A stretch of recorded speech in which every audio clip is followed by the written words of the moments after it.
Depuis que je suis petite, ça m'intéressait. Le fait d'aller entre les vaches, de les soigner, de s'en occuper, ça me plaisait. Alors je me suis dit, il faut que je fasse l'agriculture. Mon projet serait de faire un baccalauréat pour avoir un diplôme supplémentaire pour travailler dans le domaine de l'agriculture. Et puis, en fonction de l'avenir, peut-être prendre l'exploitation de mon père. Quelqu'un comme moi qui vient de l'extérieur de l'agriculture, reprendre une ferme aujourd'hui, c'est le mot qui me vient vraiment à l'esprit, c'est impossible.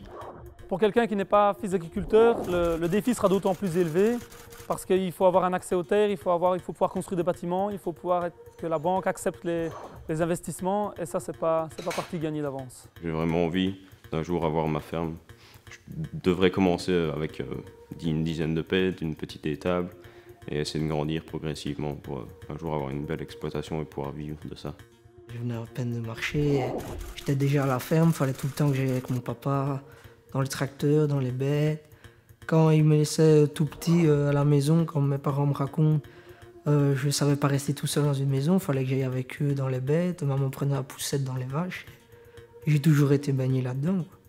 J'ai déjà regardé pour d'autres métiers par avant, mais je ne me vois pas faire autre chose. Mon père a une exploitation laitière, il habite dans le même village que moi.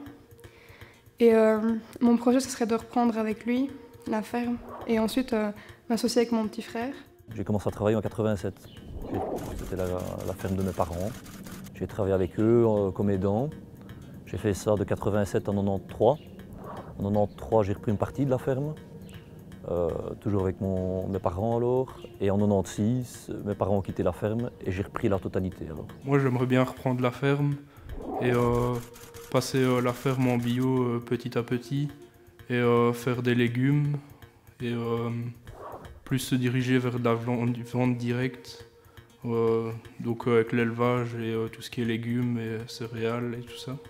Quand je passais mes vacances, j'étais toujours chez mes grands-parents pour les aider dans le travail effectué. Et j'aime bien surtout, c'est le travail en dehors grand air.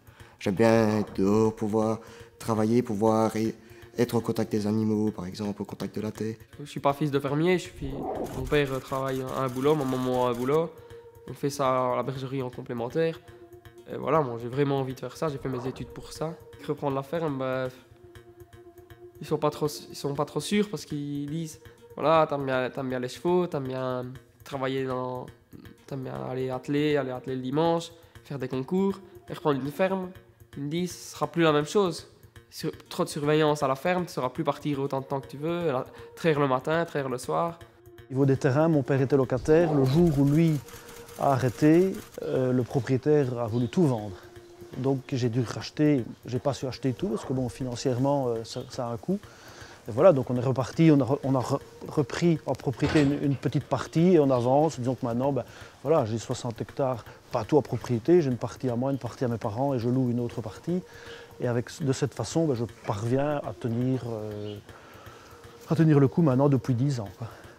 Mon projet pour mon après 7P serait de reprendre l'exploitation familiale et m'orienter vers l'élevage normand, des vaches normandes sur le critère Litchi. Ce qui me fait peur dans l'avenir serait l'échec, les problèmes financiers, ne pas savoir joindre les deux bouts. De devoir agrandir le nombre d'hectares. Avec le prix des hectares, ce serait difficile.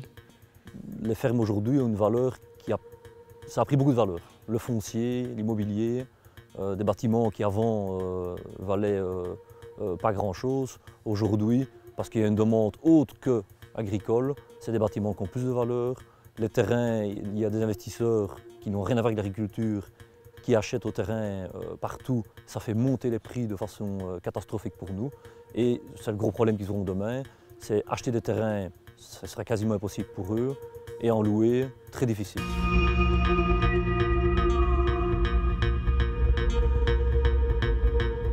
Le travail des champs, le plaisir de travailler au rythme des saisons, le plaisir de faire un accouplement et attendre 9 mois pour avoir le veau, et voir le veau grandir et évoluer.